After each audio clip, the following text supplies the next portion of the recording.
जोबोर गिलु-बालु भिजुअल इउक्रेननि दावहाथिलिनिफ्राय फैदों फ्रेन्ड्स आरो बे गिलु-बालु भिजुअला फैदों क्रेमिन्नानिफ्राय आरो ओरैबायदि मोनसे गिख्रंथावै इउक्रेननि आर्मिफोरखौ मोनसे हाग्राबारि ओनसोलाव बेंखननानै रासियान आर्मिफोरनि इनफेन्ट्रिया गिलु-बालुयै फायार खालामदों BMD-2 रासियानि मोनसे इनफेन्ट्रि भेहिकल आरो बेजों लोगोसे गुबुन गुबुन रोखोमनि मेसिन गानजों गिलु-बालु बेंखननानै गिख्रंथावै इउक्रेननि आर्मिफोरखौ एटाक खालामदों फ्रेन्ड्स बेंखननानै आरो खौराङाव मिथिनाय बादिब्ला माखासे इउक्रेननि आर्मिफोरा दासिम जिउ जोबबाय बेबायदि मिथिनो मोनदों फ्रेन्ड्स नोंथांमोना थारैनो भिजुअलखौ नुदों आरो बे भिजुअलनि लोगोसे माखासे फायारिंनि साउन्डखौबो नोंथांमोना खोनादों थारैनो जोबोद गिलु-बालु गिख्रंथाव मोनसे थासारि बेयो फ्रेन्ड्स रासियानि इनफेन्ट्रि भेहिकल BMD-2 आरो बेजों लोगोसे गोबां रोखोमनि रकेट लन्चारफोरजों माखासे मटारजों आरो लोगोसे गिख्रंथाव मेसिन गानफोरजों बेबायदि गिख्रंथाव एटाकखौ खालामदों बेबायदि मिथिनो मोनदों फ्रेन्ड्स बै इउक्रेननि आर्मिफोरा माबायदि हालोदाव दं नोंथांमोना आइडिया खालामबानो थारैनो हमदांना मोनगोन मा जानो हागौ बेनि गिख्रंथाव थासारिया नोंथांमोना थारैनो भिजुअलजों लोगोसे साउन्डखौबो खोनादों माबायदि हाग्रा ओनसोलाव बै हाग्रा ओनसोलाव थानाय इउक्रेननि आर्मिफोरखौ अरजों सावनाय बायदि उखुन्दै खुफुंनाय नोंथाङा थारैनो नुनो मोनदों बै उखुन्दैनि गेजेराव इउक्रेननि आर्मिफोरा फासिनानै दङ आरो गिख्रंथावै रासियान आर्मिफोरा बिसोरखौ गावफोरजोबनो नाजादों बेबादि गिख्रंथाव गुलिनि अखानि गेजेराव इउक्रेननि आर्मिफोरा गावखौबो सामलायनायनि स्कपखौनो मोनाखै माबायदि गिख्रंथावै एटाक खालामदों नोंथांमोना थारैनो भिजुअलखौ नुनानै मा आइडिया खालामो एसे साननानै नाय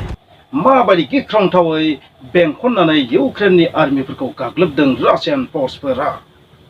आरोबाव फ्रेन्ड्स मोनसे जोबोर गिख्रंथाव खौरां आरो बे गिख्रंथाव खौरां भिजुअला फैदों इउग्लेडार सिटिनिफ्राय इउग्लेडाराव माखासे बिल्डिंआव हाबसोनानै थानाय इउक्रेननि आर्मिफोरनि सायाव रकेटनि अखा हाहोदों रासियान फर्सफोरा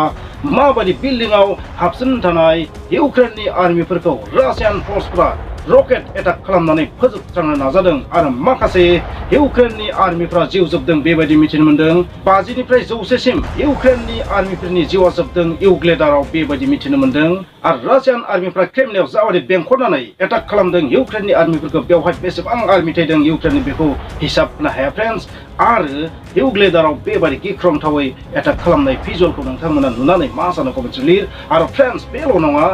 इउक्रेननि आर्मिफोराबो नाथाय इउग्लेडाराव फिन काउन्टार एटाक खालामदों USA निफ्राय मोननाय जेभलिन एन्टि टेंक सिस्टेमनि हेफाजाबै गिख्रंथावै रासियानि माखासे टेंकखौ फोजोबस्रांदों बेबायदि खौरां ओंखारनानै फैदों आरो इउक्रेना बे दावहायाव गिख्रंथावै रासियानि हेंथायै गसंथिनो नाजादों फ्रेन्ड्स स' बे मोनथाम भिजुअलखौ नुनानै नोंथांमोना मा सानो कमेन्टआव लिर आरो बे भिजुअला जोबोर लेटेस्ट भिजुअल बे भिजुअला दिनैनि भिजुअल फ्रेन्ड्स आरो लोगोफोर नोंथांमोना आंनि गुबुन मोनसे इउटिउब चेनेल वेखौ साबस्क्राइब खालामनो दाबाव बैहाय नोंथांमोना माखासे फेक्सनि सायाव भिडिअ लाबोयो फ्रेन्ड्स आरो फ्रेन्ड्स नोंथांमोना आंखौ फेसबुकआव फल' खालामनो दाबाव लोगोसे इन्स्टाग्रामावबो नोंथांमोना फल' खालामनो दाबाव फ्रेन्ड्स नोंथांमोना बेफोरनि लिंकखौ डिसक्रिपसनाव होनानै दोनदों नोंथांमोना बेहाय थांनानै फल' खालामनो दाबाव साबस्क्राइब खालामनो दाबाव आरो फ्रेन्ड्स नोंथांमोना जुदि नलेज मिडिया एन्ड एनालाइसिस चेनेलाव जुदि गोदानबा प्लिज